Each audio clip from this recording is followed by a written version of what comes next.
By the late 1920s, Hollywood had perfected a very specific art form.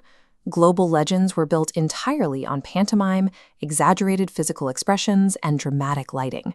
Actors communicated complex emotions to massive theater audiences without ever vibrating a vocal cord. Synchronized sound had existed in laboratories for years, but the 1927 release of The Jazz Singer proved its commercial success. Audiences heard Al Jolson sing and speak, and the financial returns were massive. Studios realized immediately that silent pictures were dead. The arrival of sound triggered an immediate industry-wide panic.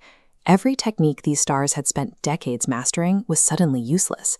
Job security for the most famous faces on Earth evaporated overnight. Studio boardrooms were less concerned with the technology's adaptation than they were with the survival of their human capital, the actors themselves. Hollywood trade papers began broadcasting the fear immediately. Headlines tracked the scramble for vocal tests, and anxiety spread through the studio lots as actors realized they were entirely unprepared for microphones. Suddenly, an actor's background became a massive professional liability. Many established stars had thick regional American accents, heavy immigrant speech patterns from their home countries, or simply lacked the training to memorize and project pages of written dialogue. For a decade, an actor's physical beauty and expressive eyes were the only tools they needed. Overnight, their voices, something the audience had never actually experienced, became the single deciding factor in their continued employment.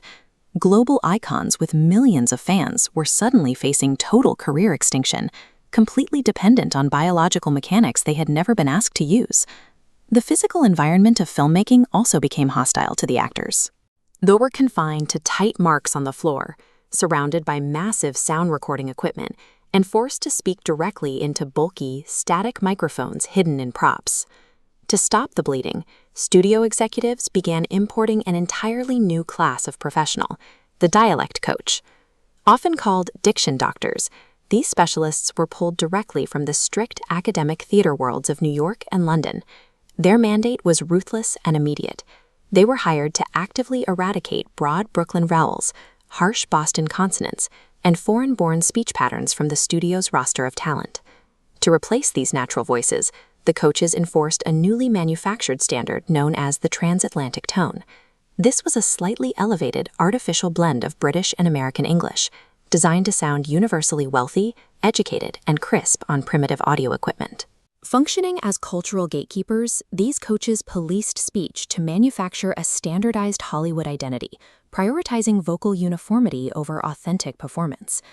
Getting up to code wasn't a matter of casual practice. Vocal training was a grueling, highly stressful physical boot camp. Actors sat in sparse classrooms, staring at chalkboards, relearning how to form basic words under intense scrutiny. Coaches broke speech down to biological mechanics. They forced actors to master deep diaphragmatic breathing, using stomach muscles to push air upwards to project sound clearly. This was followed by relentless repetition of complex tongue twisters, designed to completely overwrite an actor's natural, unconscious speech habits. To enforce exact pacing and breath control during these vocal drills, coaches relied on strict physical aids, forcing actors to speak perfectly in time with the rhythmic clicking of a metronome. When verbal instruction failed, coaches used extreme physical interventions. They would physically press down on an actor's diaphragm to force breath support, or place physical objects directly into their mouths to force a specific, rigid posture for articulation. To survive the jump to sound, silent film stars had to meticulously reverse engineer and rebuild the basic biological mechanics of how they spoke. The results of this elocution boot camp created a harsh, permanent divide in the industry. Some actors possessed the sheer grit required to adapt. They absorbed the grueling coaching, mastered the new technical constraints, and successfully secured decades of dominance in the new sound era. Others faced a much quieter reality. For many, their natural voices did not match the glittering, heroic personas the public had built in their heads. Unable to meet the new vocal standards, their careers permanently faded out. The transition to synchronized sound brought complex dialogue to the screen, but the brutal friction of that adaptation completely fractured a generation of Hollywood royalty. Despite the initial chaos, the sound shock cemented a lasting institutional change. the dialect coach became a permanent fixture on modern movie sets. Over the decades, the role matured. It shifted from an emergency high-pressure patch meant to save careers into a highly specialized tool used for complex, deliberate character creation. Today, these specialists focus on ensuring technical intelligibility while giving actors the specific phonetic tools they need to bring diverse, authentic character voices to life.